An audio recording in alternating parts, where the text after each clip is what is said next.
Hello, everybody. It is 3:30, and I want to call our meeting today of the Rules of Procedure and Charter Review Task Force. We need a shorter name for this group, but the Rules of Procedure and Charter Review Task Force to order. So, Mr. Johnson, will you please call roll? Councilwoman Fugit. Here. Councilman Helsley. Here. Dr. Lyons. Here. Councilwoman Parker. Here. Former Vice Mayor Pavlis. Here. Former Vice Mayor Saunders. Here. Vice Mayor Smith. Here. All present, Chair. Thank you. You should have received the minutes of our previous meeting out in your packet. Second. All right. All in favor, say aye. Aye. All opposed? Thank you. They stand approved. Did anyone sign up for public comments? No, Chair. Thank you. There reports of officer subcommittees. As officer, I guess that's me now. So, thank y'all for rearranging and us meeting today. My thought is that we will keep our May meeting when it is scheduled. I know it'll be a while between times, but I have talked to Dr. Lyons and also would ask that the Baker School go ahead and begin researching for our next meeting how other governmental entities who are run by a charter have their charter review process set up. Like what's their procedure for doing it, how often it is, just to go ahead and get us some other examples. Dr. Lyons, do you have anything to say about that? No, we have, of course, Dane Morgan, who's been working with us so far, and I've spoken to him, and he's going to be being able to work on this for a little while for the end of the semester, and Dane has agreed to begin on that. Great. Thank you. That's why, I wanted to go ahead and ask today so that we could perhaps get something before Dane is through with us. And we'll, hopefully that will get us started. When we finish this, we'll already have some charter research available to us. Any reports of special committees? We don't have any, so I'm going to say no. No special orders. Unfinished business. Yes. So I thought we would begin, like we began the last meeting, by reviewing the work of the task force thus far. Beginning with rule number 2, and this was distributed in the packet for the meeting. I've changed the color for recommended amendments to the rules that you've already reviewed. These are in blue. And the first change is that for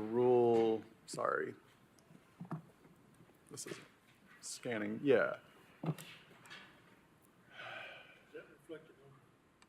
Yes, it should be, yes. It's not in color. Not in color, no. The number 8, is it 8? I might need to renumber these, actually.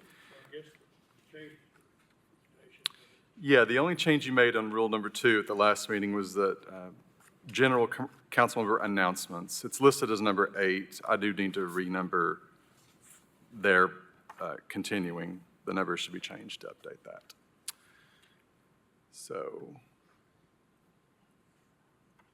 What page in the packet should we join you on? Number 9, sorry. Page 9.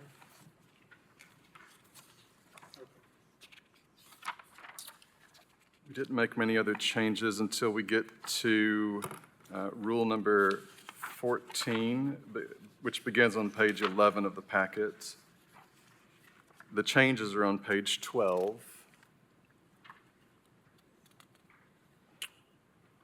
And those concern a striking out the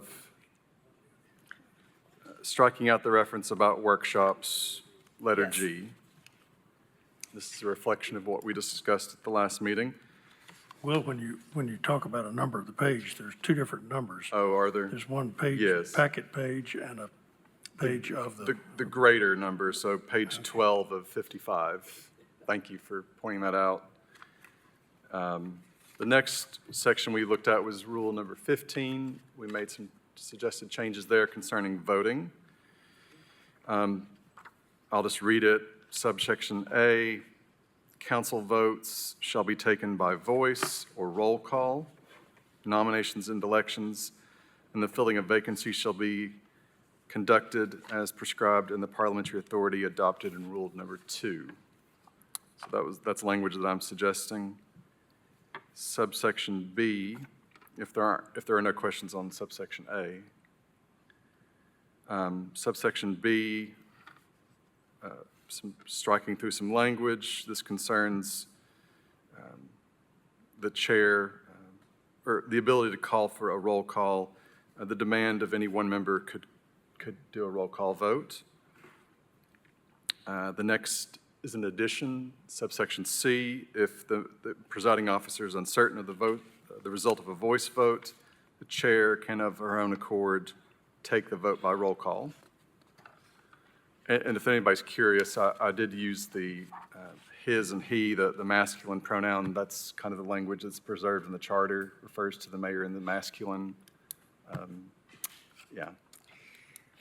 Just trying to stay consistent. No opinion otherwise. Well, The if rest we- of it is just renumbering the letters of the section. Great, great. And there were no other changes that the task force contemplated, or at least reached a consensus or decision on. We'd continued through Rule 18, of course. So I think that covers Okay. what we looked at the last meeting. Any questions from anybody? Does that meet with your memory?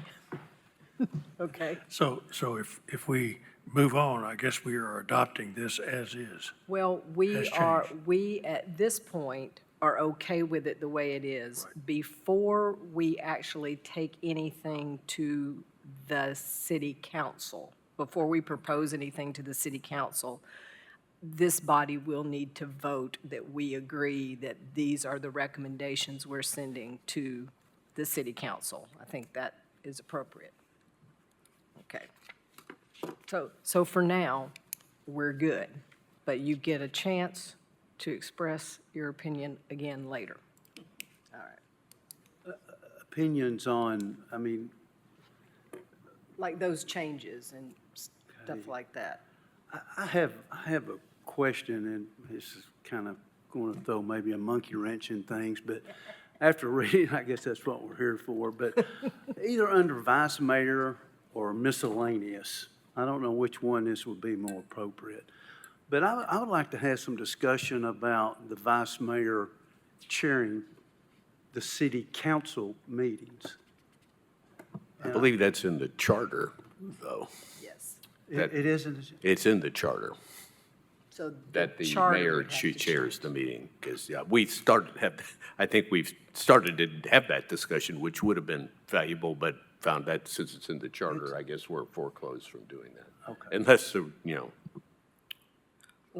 Which is a part of our mandate, Yeah. just not this week. Yeah, but eventually we'll get to how we do charters. that's why it's just clarity on when Yeah. it would be appropriate, if it Next- were appropriate. Next part. Because, what this body is supposed to do under the charter rule is figure out a process, but I also think if there are things that we think should be considered when the process starts, that we can give guidance, that there are things that we saw that whoever makes up the charter review committee should take a look at. And I think that would be the time to address that. Okay. You didn't throw a wrench, but that was a good clarifying question. So, all right. All right. All right. Okay, they can figure that out. Now, next. Yes. Oh, just before we move on, we did discuss, and I believe the, I'm sorry, I shouldn't have just said yes. Councilwoman Parker. no, I think that's fine. on page 12 of 55, that strike-through, I believe, does reflect of item G under Rule 13. I believe it reflects our discussion, but for me,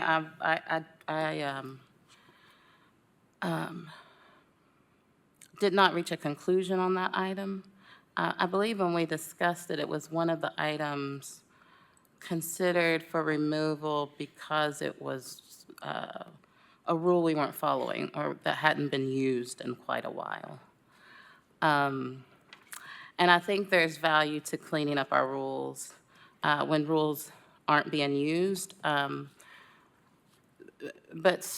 there, some rules maybe are intended to be not used very often, but have value those, few times when they might be useful. And so just, I can imagine an item, being discussed at a workshop, and a lot of,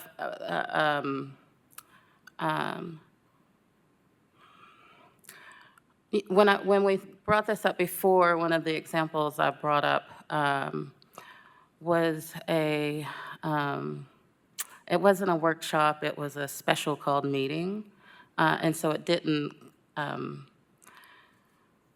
it wasn't the same scenario. But I was trying to think of another scenario where there might be a tight timeline and an issue comes before the city that needs further discussion by council and quick action by the body.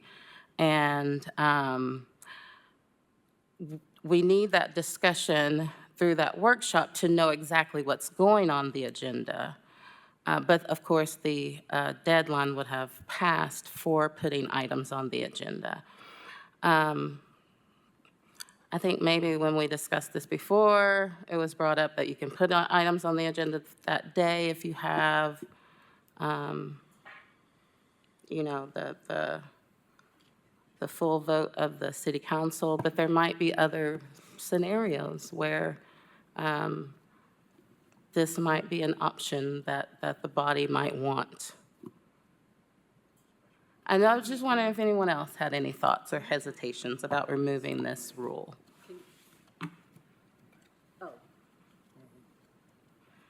This is the rule about the council at its Thursday workshop preceding a regular council meeting may by majority vote defer matters to the agenda. I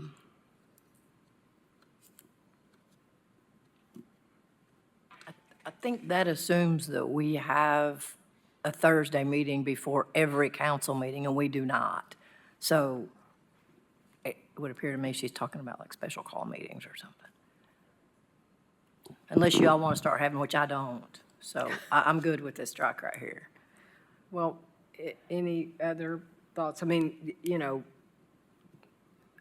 Vice Mayor Pavlis and former Vice Mayor Pavlis and former Vice Mayor Saunders.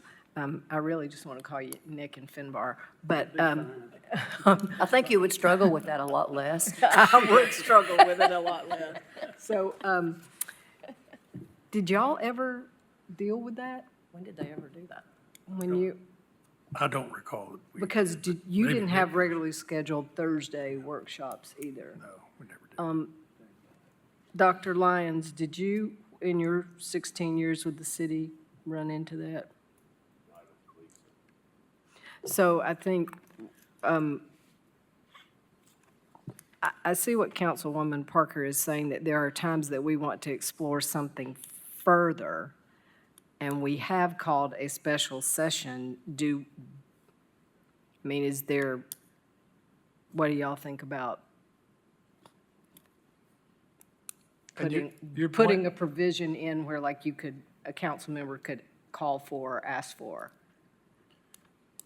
Right now, it's just built into the vice mayor's role, right? And you're saying that council members should be able to suggest I actually was not, but I actually Okay. like that suggestion much more than this kind of convoluted process. But essentially what I was arguing is a future council may want to take up a more regular workshop schedule. And I didn't see a reason to remove this option, this ability from council because it's not being used, if it's not confusing roles. But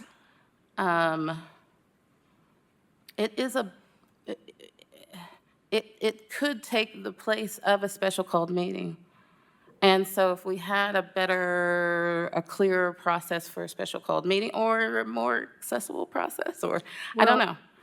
I hear what you're saying. I think part of why, I'm sorry, didn't mean to. No, just please. step- I'm- we're- yeah. I'm trying to be conversational, I like not just it. step all I over appreciate it. anybody, but it's the way my brain works. I think that the fact that the reason I think we have to take it out the way it is because we don't have standing meetings, which is confusing. So to your point, is there something, language that you could suggest to, or bring back for consideration If I could interrupt, I Okay. think you make a good point, that rather than at its Thursday, just maybe at a workshop. I mean, rather than, that doesn't imply that it's happening every week, but when there's a workshop, I could see you're discussing an item that might be on the agenda that majority vote or. Could agree to discuss. Would agree to add something that came from that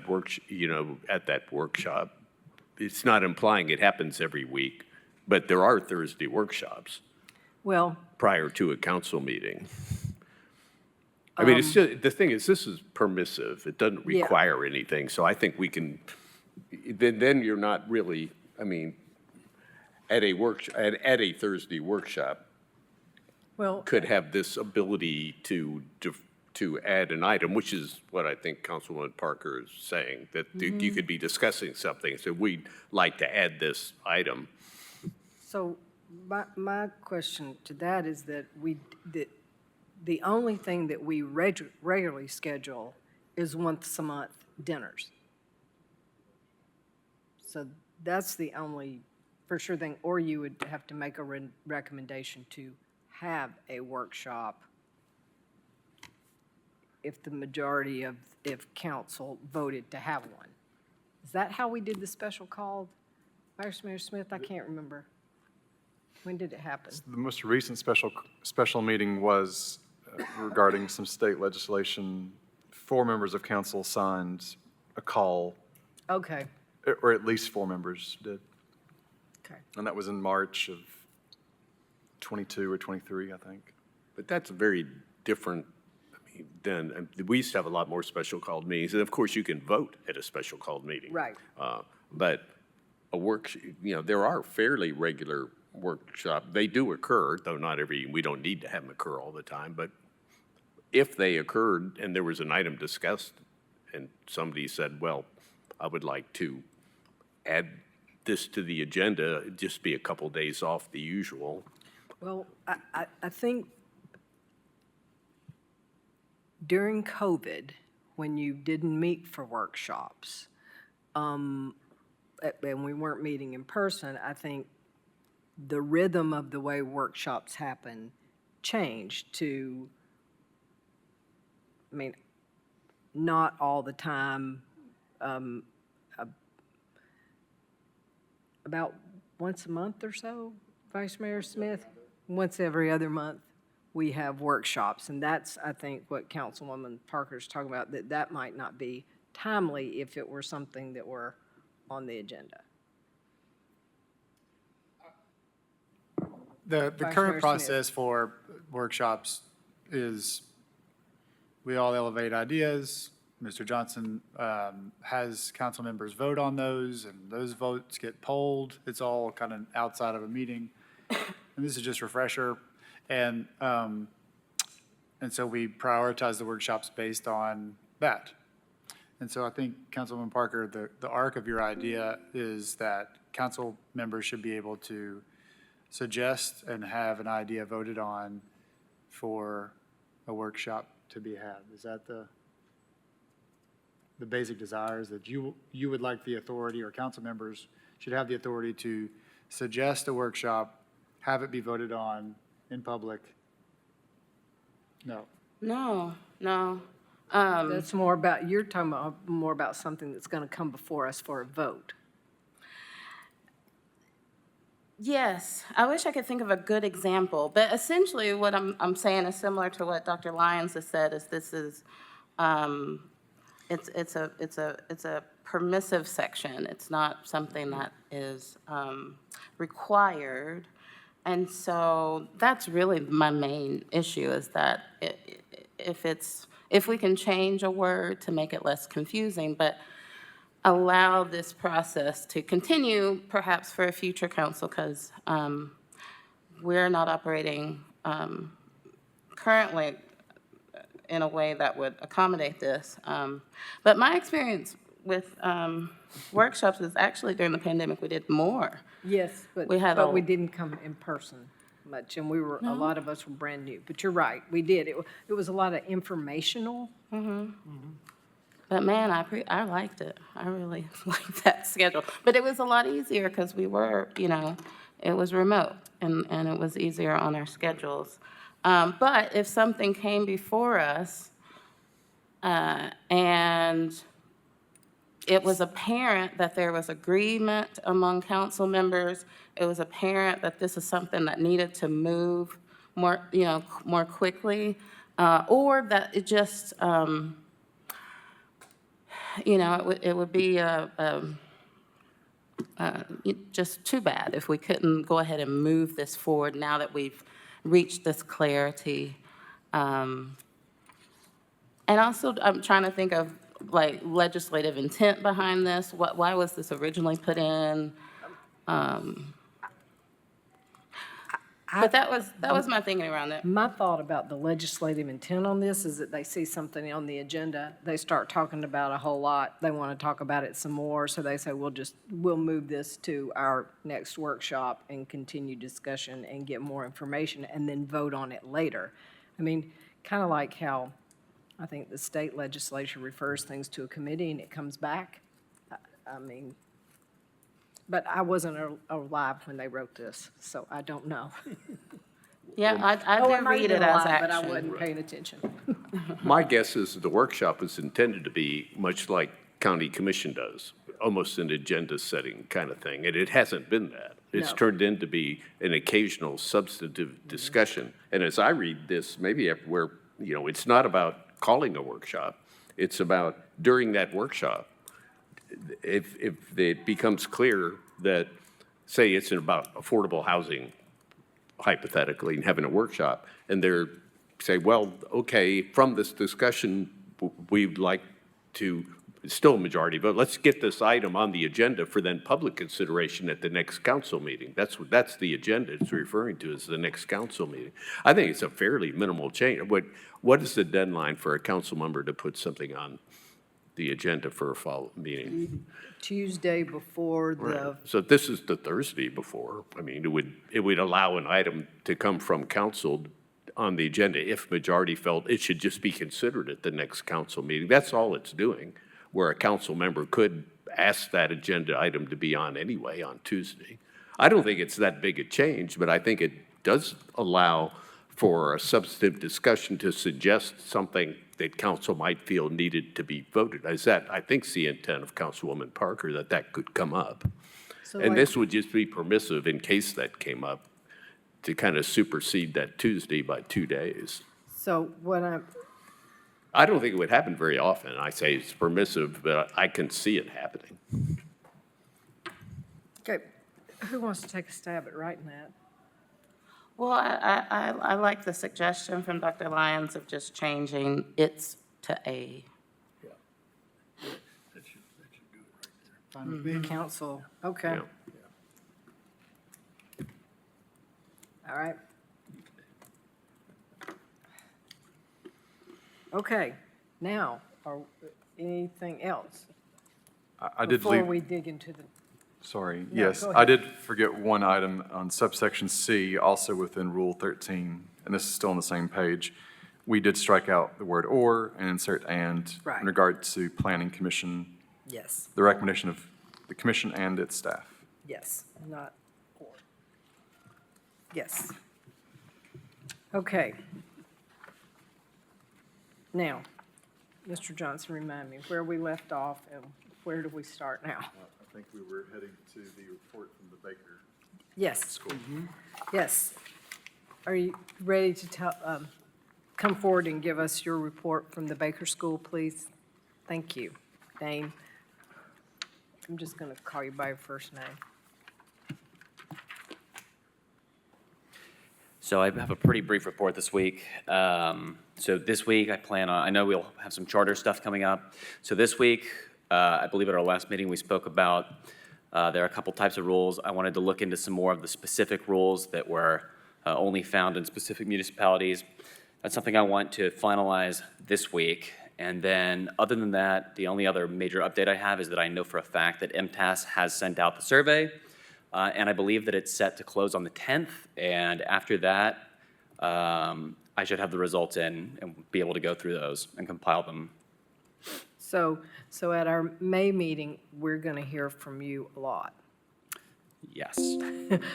about the survey and what you found out with the charter. Yes, that's right. And, okay, thank you. And that meeting is May 13th. No, May 27th. May 27th. I'll be out of town. It's the day after Memorial Day. That's, And Dane will do an extra service because you'll be done with school by then, too. right? I will, Yeah. but I will have, I'll have everything done probably a couple weeks before that point. Okay. And then I'll be able If you're to going come- to be, you can provide it to me and I can report if you're not going to be able to be here, but I'm assuming you will, hopefully. I believe I'll be able to be here. Okay, great. So,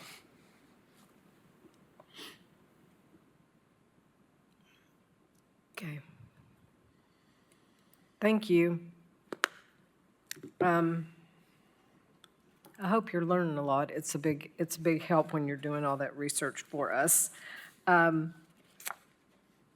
Next, the draft memorandum of the task force. Yes, thank you. This was just to keep these in the agenda packet, continuing ongoing meetings. Nothing's changed with this document from the last meeting, and the same it also applies to the rules that I'm recommending be reorganized. Nothing has changed with these documents. Okay, 30 minutes later, we're done with our unfinished business. Now we'll go to new business. It happens. Yes, it does. That's why you have it on here. So we're going to resume at Rule 20. Yes, Rule 20 is concerning how your rules, how council's rules would be amended or repealed. And it also concerns how rules of council could be suspended in a meeting. And this is how my suggestion about reorganizing some of the rules that do not pertain to rules of procedure, that they be reorganized, especially with respect to their suspension, because some of these rules cannot be suspended, and we've had that discussion before. I don't have any other comments, and I will also note as we continue through Rules 20 through 26, no members, either of the task force of council, submitted questions or comments about these rules. These are basically things that I've identified as possibly having issues with. On Rule 20, does that, the 2/3 of the members present? It doesn't specify, so I would assume it means, 6. yeah, Okay.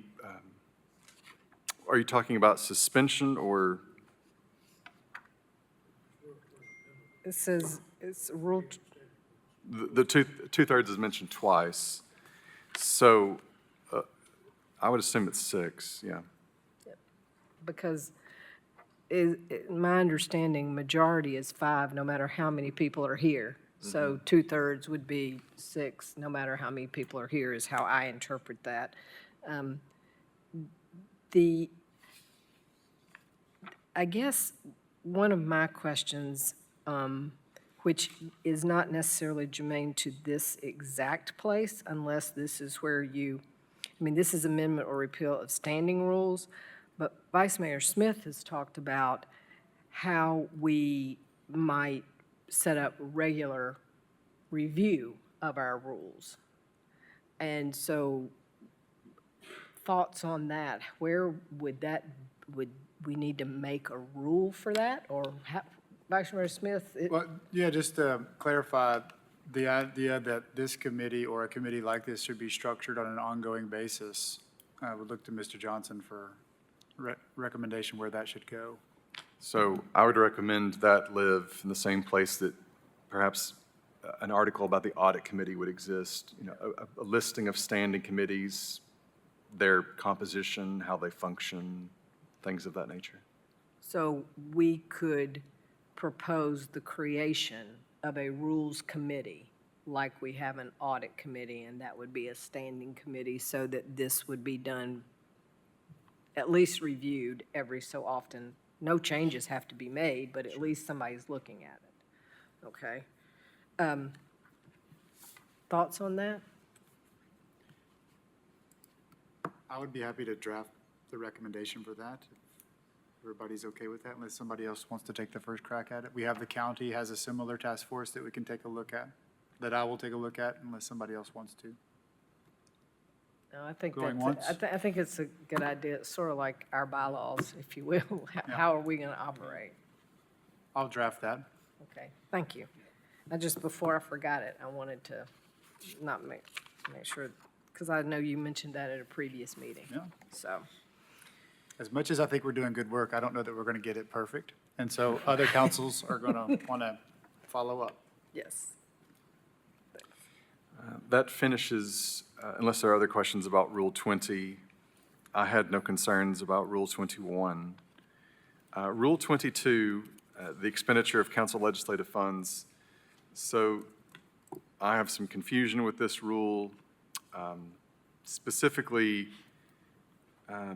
concerning the vice mayor's role in this and what the intent of this rule is. It mainly speaks to well, I'll just explain what I wrote. So the approval of the vice mayor is not sought for every expense of city council office, with the exception of employee reimbursements, travel reimbursements, and some other major purchases or capital expenditures. That's just describing what's the practice of the council office. I think this may be getting at that council members who are seeking reimbursement or travel, I think that may be what this is speaking to, but it's unclear to me what this is really trying to accomplish. Well, we have two previous vice mayors. What do you think? That's partly why we wanted former council people on here, because why this was written and what is in practice, I think, differs. 22.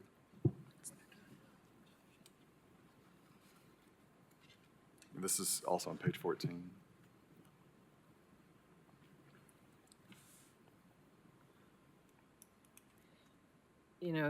So what, My only thinking is that administratively, the vice mayor is in charge of the council budget, and that it wouldn't be okay, or you'd lose oversight if a council member was authorized to make an expense without Right. notifying or approval of the vice mayor's for the budget purposes. that makes perfect sense, but. Does that mean you, the vice mayor, whoever the vice mayor is, reviews council expenses periodically, or? Yes, at a minimum, as part of the budget process, the annual budget process, yes. How often now are there expenditures for reimbursement, say, travel or whatever? For council members, very rarely. Yeah, it rarely ever happens. It's not a huge burden, but somebody needs to look at it, and it makes sense that it would be the vice mayor. Absolutely. That person who's responsible for the budget And ever since Joe Hulkus is gone, I don't know, I mean, he traveled, you know, he went to various pertinent meetings, but I don't know, I don't know if a lot of travel folks do. No, I do. League of Cities, maybe, TML.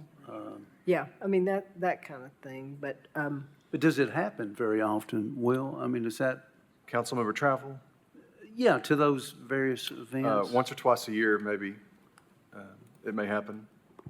but I think what it sounds to me like, is it needs to stay like it is. Yeah. The budget is the budget, and If whoever there's travels. disagreement, you can bring it before council as written in the last few sentences of this. I have wanted a different process. I know this is how council has operated for a while, but county commission seems to operate differently, and other councils, my colleagues who are, our colleagues who are serving in councils in other cities operate differently, and I think it does set different expectations for the public. I think the public already have those expectations, probably based on, you know, whatever they see on TV or whatnot. But I think the public expects their representatives to have some resources to do something. And, you know, I know like county commission, their equivalent of 202 funds, they're able to make those decisions without, you know, having the process that we have in place where it comes before council for a full vote. Other cities create an account for each council member, and it's a budgeted account that they're responsible for. No, I mean, some cities, you know, cover office expenses for council members, and they have a much larger budget for council members. But if we were to have a $1,000 budget for each council member for travel expenses, meeting expenses, whatnot each year, to me, it makes sense for that to be transparent and given a line item in the budget, and for council members to be able to manage that themselves. Well, I will say, I understand that part about having an amount, but then where do the receipts go? Because there's going to have to be an audit trail. So, so that would be the question, does that, And then you've got to put parameters around what is reasonable and what is expected. I mean, to me, if I had that in place, I want to know exactly what I can use it for. Not discretionary, but exactly what you could use. I just think it opens up a whole can of worms that I wouldn't be in favor of that. How do you deal with things like, and I dealt with this a little bit when I was vice mayor, somebody helping underwrite the cost of, say, Leadership Knoxville for the council member? How do you currently handle that? So we've essentially built that into our budget. Oh, you have? There's essentially money to fund one member of council participating in a Leadership Knoxville class a year. In some years, it's not been used. But all And of the that same would should be apply- transparent. Sorry? All of that should be transparent. It shouldn't just be information that council staff and vice mayors know. I mean, transparent beyond a public records request, is that? Well, I mean, we don't even know it exists to make a request about it. We don't Part know. of the reason, I suppose, it's invitation only, so I don't think you can request to be in Right. Leadership Knoxville. But the same could apply for like, well, you apply, You can? but you, Oh, okay. you may apply to be a member of the class, but that does not guarantee you will be a member. They select about 40-something people a year, 45, sometimes 50. And if you get an invitation, then I assume if a council member needed their tuition paid, which is several $1,000s, Wouldn't it be awkward to have two council members in that class at the same time? yes, I think they try very hard not to make something like that happen. the same would apply to the CAC leadership Program. program or others. But the key distinction, to make sure I'm hearing you right, Amelia, that Right now, all of those discretionary funds for travel or being part of a leadership program are in a big bucket. And you're saying that you'd like it itemized per council member? Well, there should be some equity in the distribution of those funds, and definitely transparency. I mean, what if we looked at those funds and, 50,000 is going to 2 or 3 council members, and other council members are getting nothing, who are representing a whole community who aren't getting access to resources? Well, I also think, to that regard, and this has nothing to do with anything other than a previous body I sat on, the legislature required that we had continuing education. We had to. Board of Education members have to earn a certain number of hours in school board education. So going to conferences was very much expected as part of the job. That's not the case with council, like it's not that you have to go to MTAS or any of those kind of things. It'd be nice. So I agree with, I do wonder if everybody knew they had a set amount that was theirs, they might attend more things. Yeah, I So- stopped, because it doesn't seem like there's money available. So,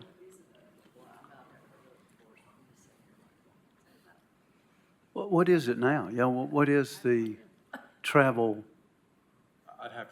Okay, I'd have to report back about Okay. the exact figure. But the practical way that it works is there's a bucket.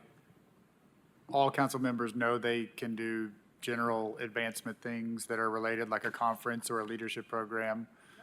Okay, well, now you know, or future Well, you're council brand members will new. know. Everybody else is We're refining our onboarding process this year as well, so. Yeah. But what happens is, Mr. Johnson, correct me if I go off the rail here, if somebody's out of money, if Lynn's not traveled at all, and I've traveled a lot, there may come a point where, or she even still doesn't want to travel at all. I may come to Lynn or come through Will and say, can you ask one of the other council members if they're going to travel so that I can use it because I really like to go to conferences? And that's the way it works practically. And most council members are willing to say, sure, use my portion. and that's why you do an annual budget. I mean, if you've got more demand, Yeah. then so be it. I may have miscommunicated what my concern with this rule was. well, But this was helpful, I'm sure. What I was confused about was that we have everyday expenses of the council office.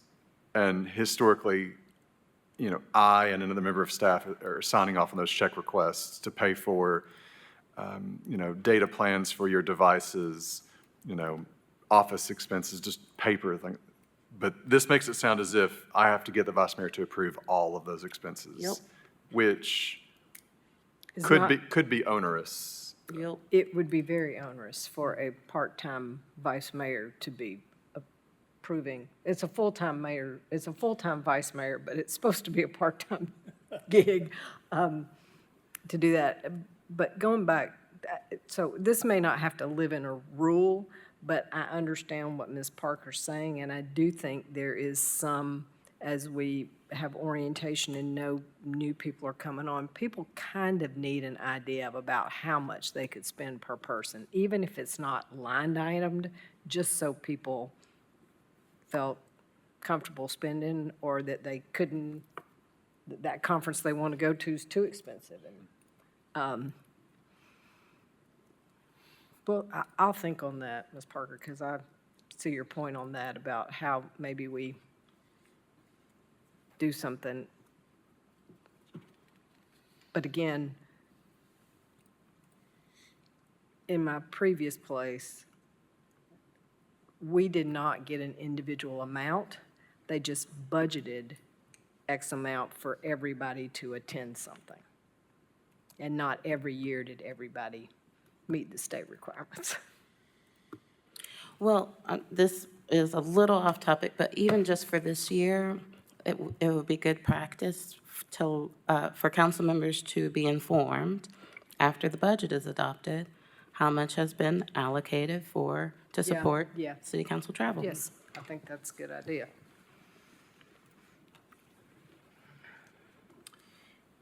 if we're ready to continue, rule number 23, with respect to broadcast media, my only real question here is, this is probably rather old and dated. Yes. It's been, the last time it was amended, apparently was 1996, so media has changed in the past 30 years. It may need or bear revision. I don't know how, but it may need to be revised.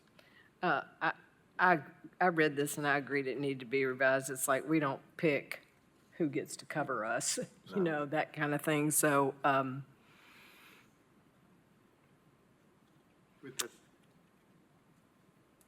With that said, I don't see anything I would amend in this.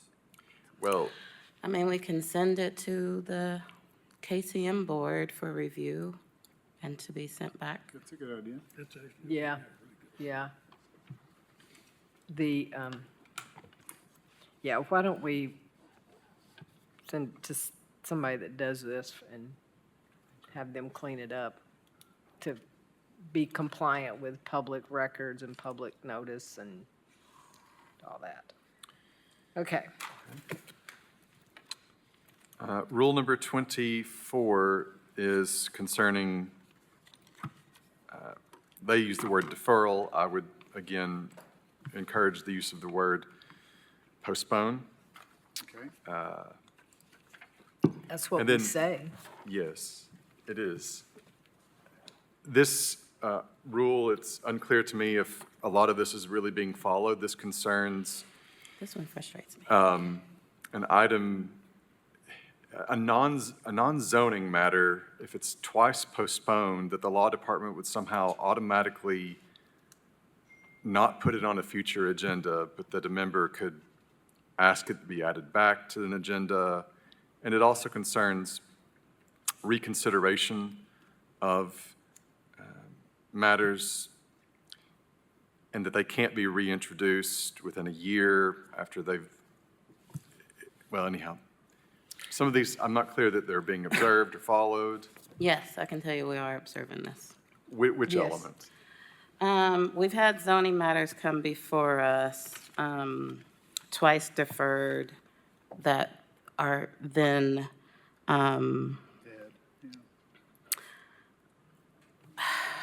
well, or maybe even once deferred, but then we're told if this is deferred again, or if it's, you know, been twice deferred, if it's deferred again, it will not automatically be added to the agenda. But I've also been told if, That's actually a contradiction of what the plain language here is, though, because it excludes zoning matters from this automatic removal from the agenda.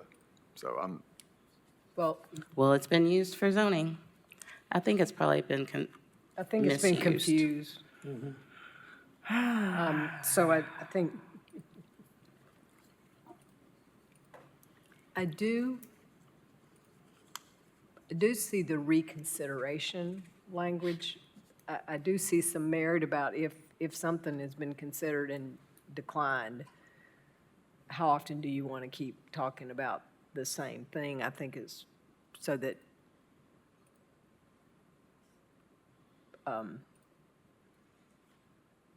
you don't have something keep coming before you.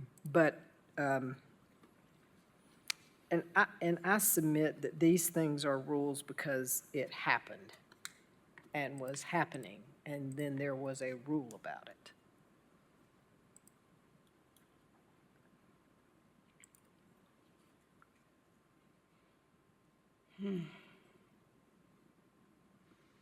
So this, Yeah, with these generally, I don't, unless somebody has a scenario they can point to that is, you know, leads to some injustice or some then let's just leave it. significant problem, then I don't, you could dig into each of these for sure. a long time unless you see a problem with it. At a minimum, I would suggest changing the words deferral, because To it is. postpone. To postpone. Okay with that? Yeah, because that's the language we use, and then if we create a new standing committee, they can look at this Sure. again. Rule 25, this is miscellaneous, so it's somewhat of a catch-all.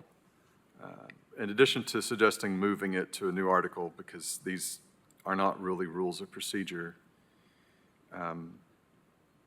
subsection B, I suspect is not, I could be wrong, I don't know everything here, but I suspect that's not being followed with respect to, It's not being followed. yeah. You suspect. I feel confident it's not. Especially the item, the name of the optionee for a property. I don't know if that's being included on the agenda or in the packet. So my suggestion would be either we revise this to reflect what is happening now, or ask that it be followed in the future.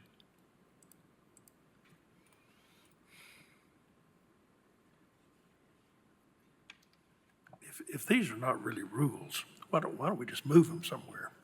Set up something else so we don't have to contend with them in the rules that we're looking at.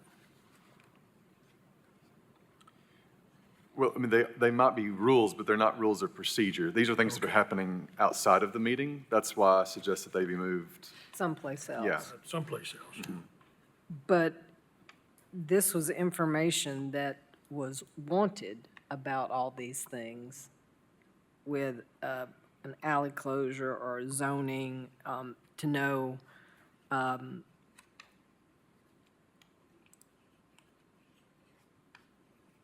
so this presumes that like the optioning of property, that often happens.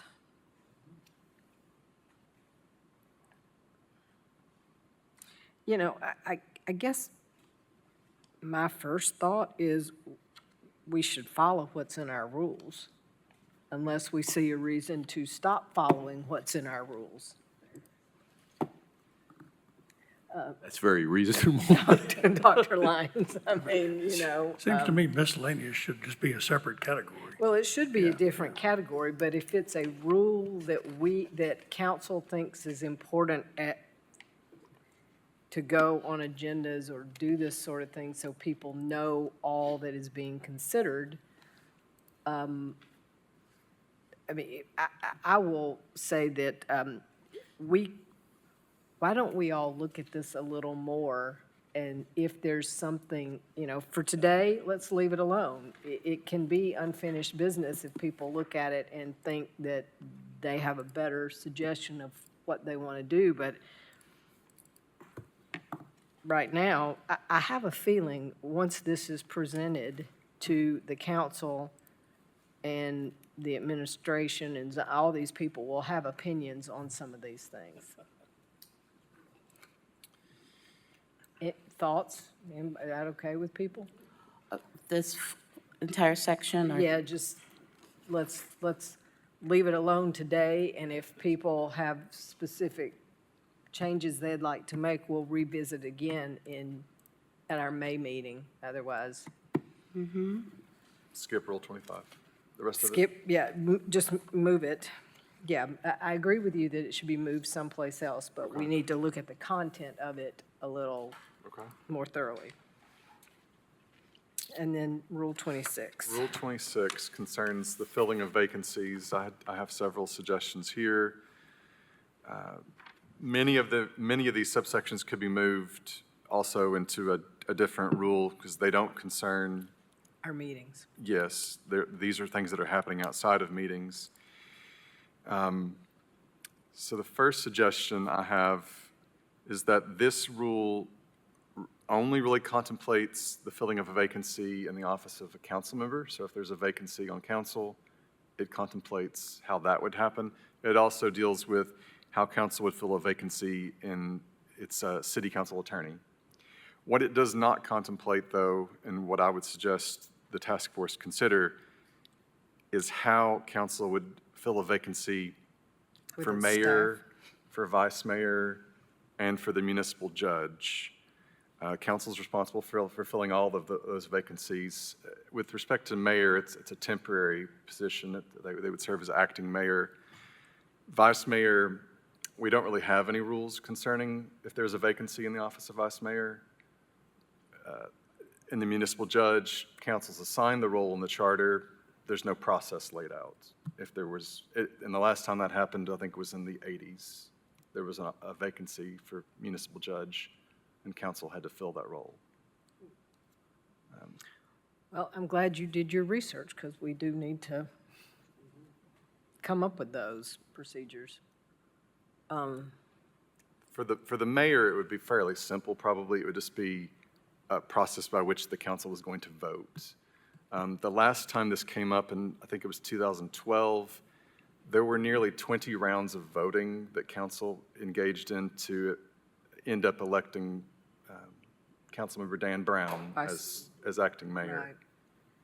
Right. It took, yeah, it may not have been 20, but it was in the teens for voting, because there were a number of interested council members, and it was between 3 once they got down to it. And council had to, I believe, adopt a rule on the fly or ad hoc basis to drop. That sounds better than on the fly, Yeah. Will. They adopted a rule to drop the third person on the basis that they weren't getting enough support. So they were log jammed. They could not get 6 votes, I think is the requirement. For the vice mayor, I think it's really a question of timing. So if there's a vacancy in the office of vice mayor, there's a vacancy on council. So does council fill the vacancy in vice mayor first, or does it choose to fill the vacancy on council and then choose a vice mayor to continue with the body? Oh, I have an immediate thought on that. I think council needs to fill vice mayor first, because vice mayor's got work to do that can't not be done. And the new person on council isn't going to be elected vice mayor. And so that's just, I'm thinking about this. In reality, that's the way most boards that I'm on, not council, if the chair of a board of directors or the chair of a committee is no longer chair, typically the existing members elect who will then be their chair if there's not a succession plan, and then they look to fill the open board seat. I mean, that's how my mind works. But Madam Chair, with 8 members, you may not ever get it done. But you could then create a process for how you break a stalemate. And if you don't, well, then you don't. But is it worth a try? Because I would think it would take much longer to fill the vacancy of a city council person than to fill the vacancy of the vice mayor. I agree with that. But you're right, I agree with that. the math doesn't make it easy, but doesn't guarantee it, that you're right. Also, since the mayor is a tie vote breaker in certain situations, would that automatically be a situation Where they were a tiebreaker? where they were a tiebreaker? Well, the mayor may break a tie. The mayor's not required. That's true. Yeah, but I think that's a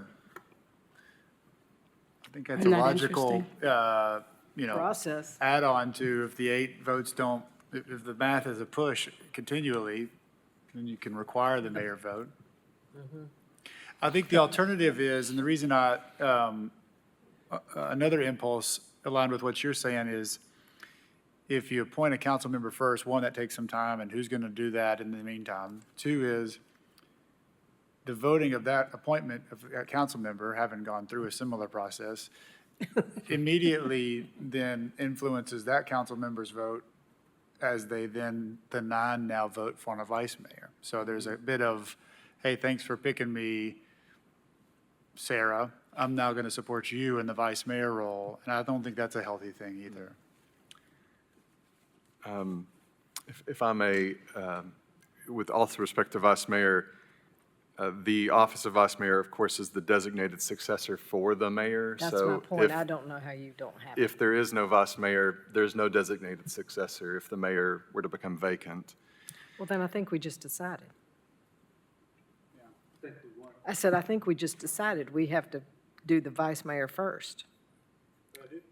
I do think it's worth considering whether you require the mayor to make a tie-breaking vote, because That could put them in an awkward spot, too. You know, I think that, to speak to that, I think it's tough to require a vote.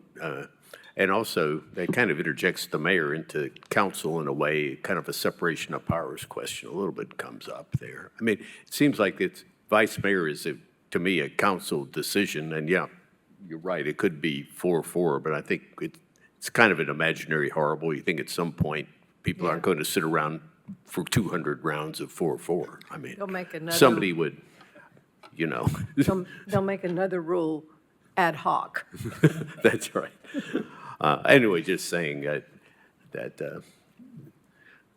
you know, requiring a vote and then having that mayor then interject themselves into what is a council decision, it seems a little problematic to me is all. Yeah. fair. I think that would also conflict with the charter, the language that gives her the right to break a tie, to require her to break it. Because the charter says may. The charter says that the mayor shall have the right to cast, so. So he or she could intervene in the vote if they so choose. Or do they have to be asked They'd to? have to be present also. Okay. Shall have the right. And then we haven't discussed the municipal judge. This is, to my mind, very similar to a process that you would fill a vacancy on council, but there is no process. You would arguably want to request applicants to apply and things of that nature. Be just like when we replaced the councils, when we had Rob Frost come in. It was a long process. Exactly the same in my mind. The one thing I would ask, I hadn't thought about this to have a deep opinion on it yet, but, oftentimes when judges are appointed, if you will, they also ask, like, the Bar Association for recommendations. So would that be,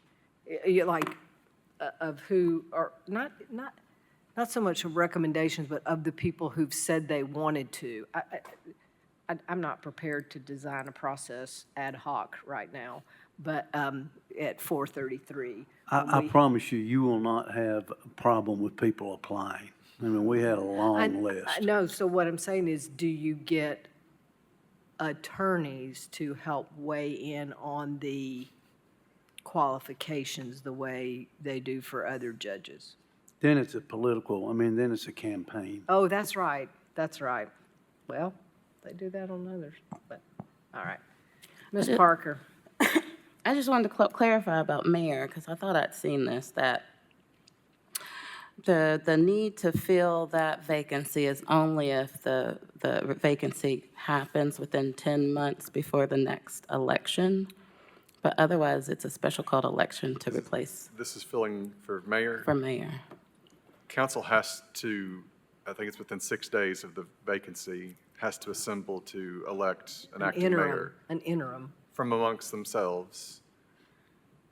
Whether or not they would continue to serve for the remainder of the term is dependent on how quickly an election is coming up. I don't remember the exact timing.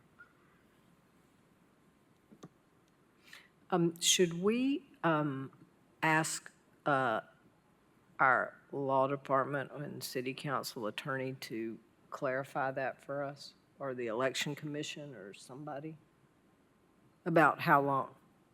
Sure. Well, I mean,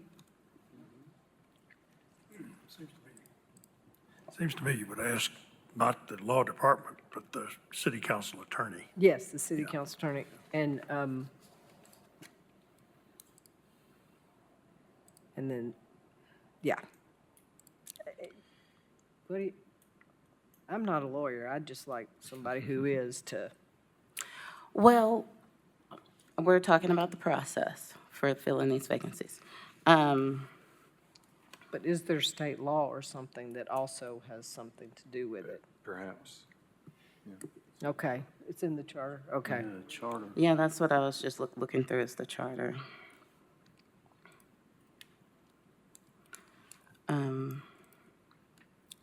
And it does have qualifications of candidates, but just not, it doesn't say much. So it's 4:35. I'm not sure that we can come up with a process today Well, I was just gonna, unless somebody's got something to propose. Ms. Parker, do you have something to propose? I was gonna recommend outside of whatever application process and determining, especially for judge, whether they meet the requirements, whether the process already laid out for filling city council vacancies could be used for the other two. Yes. That was my only suggestion. The other two, The Mayor and municipal the judge. mayor. Like the background, determine if you need a background check, the basic process. Like, Just how the voting would happen. the voting, yes. Yeah. procedure. Just that part of it. I did have a further remark Okay. about this section. I always have more. yes. Subsection C, I'll just read it briefly. After the announcement closes, this is about getting in applications for council. The city recorder shall screen applicants for basic eligibility and create a list of applicants for council. Council may re-advertise and reopen the application period if fewer than 3 applications are made for the vacancy. My concern about this is that council only has 30 days from the date the vacancy is created to fill said vacancy, and that council may re-advertise and reopen the application. That implies that council would have to make a decision to reopen. Council can only make decisions in the context of a meeting, whether it's a regular meeting or a special meeting. It might be onerous and/or unworkable to expect council to reopen the application period, but that's just a thought that we, We could always add language that states if able to do so within the 30-day period. But I see what you're saying.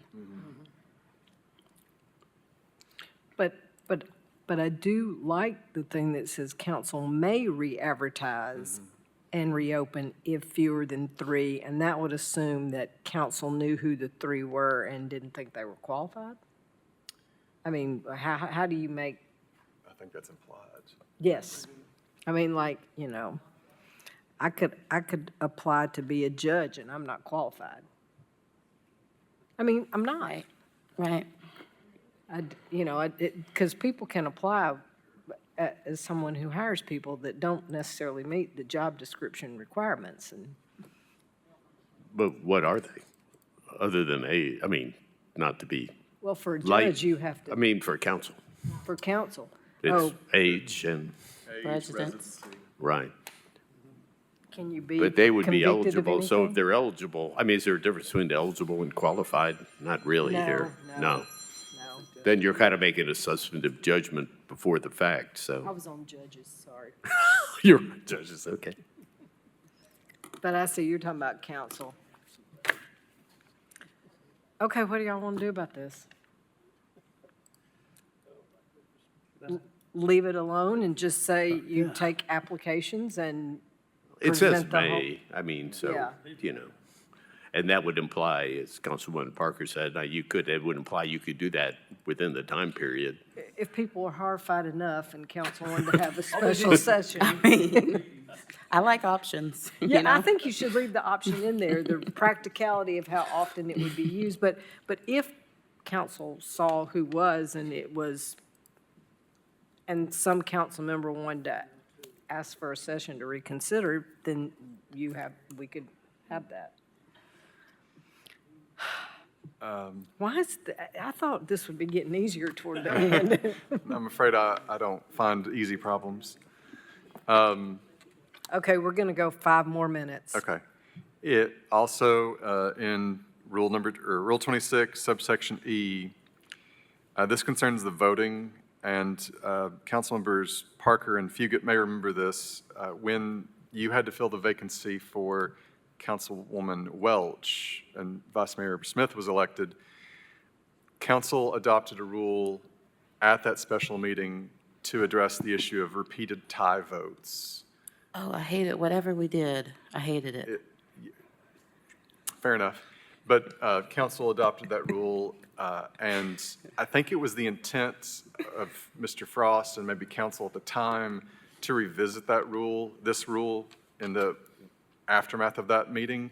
Unfortunately, COVID happened within very short order, so we never tackled this issue, but now maybe a time to at least, maybe not. I can't remember it exactly, but when I read this process made sense to me, and it was close enough to the other process that I can see it getting us to a resolution. The other process felt like it was trying to force me into a vote and force us into consensus, and it was annoying. I clearly blocked it, Mr. Smith. You got elected, do you? a single moment. That's essentially what it does. It moves the body towards a consensus. But we have to, but at some point, you have to move something forward. Yes. So you're saying you like this? Well, I do like this process where the person with the lowest vote drops out. Yes. And then there's another round of voting until one person gets to 6 votes. That's the way a lot of stuff is done. Yeah. But I don't know what that other process was, but it was trying to get us to consensus or something. Well, If I remember correctly, it was repeated tie votes for the low vote. So if you had 2 candidates who were tying for second place, that they would drop off eventually. I do have something probably you all could decide in the last moments. good, so we'll feel good about it. Yeah, Rule 26, subsection E, there's a reference in here to roll call voice votes. That is oxymoronic. Yes, it It is. should just be A roll call vote. a roll call vote. So that's simple. I agree with taking voice out. Y'all all good with that? Yay, we have consensus, Ms. Parker, on that. To take voice out. We have consensus on that. Anything else I have, it can wait. I think we're Yeah, I tapped think, out. yes, I think we're done, whether we're done with our work or not. Just a quick recap, what we need to expect is we've got a lot of time between now and our next meeting. So, well, I know, but that was our regular date. Well, Mr. Pavlis, we could, the only other time would be like May 13th, and that's already our council dinner and things, and no, May 13th. Why was that? It is, that's also the budget hearings. Oh, that's the budget hearing day. yeah. That's why we're not doing it. I knew there was a reason. I had other council work that day, so we're not. If you think we can't function now, wait through after budget hearings. You remember what those like? We can't function in the afternoon. Well, y'all can have lunch outside, but you can't talk about this. You cannot talk about this. But what I would ask everybody to do is really take a good look at some of these last things. Will, if you can send us sort of a little note about the things that we kind of left alone, but maybe people thought like that voting thing, just. No, not daily. But just take a look at those. If you want to bring anything forward, do. If not, I believe at the next meeting, we will get our report from the Baker School on all the work that we've given. And if we can get past unfinished business, we will begin on section, is that 18, when we, Rule 18? When about public meeting and public forum. So I would say everybody come with your thoughts about those things for the May 27th meeting. So you all work this out, because I'm going to be out of town. Well, you can share your thoughts with Mr. Johnson prior to the meeting so that your thoughts can be reflected as, in our discussion. No, did you notice that? No, you're trying, but no.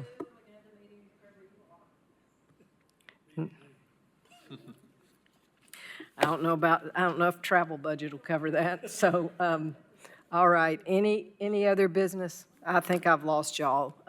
We're adjourned.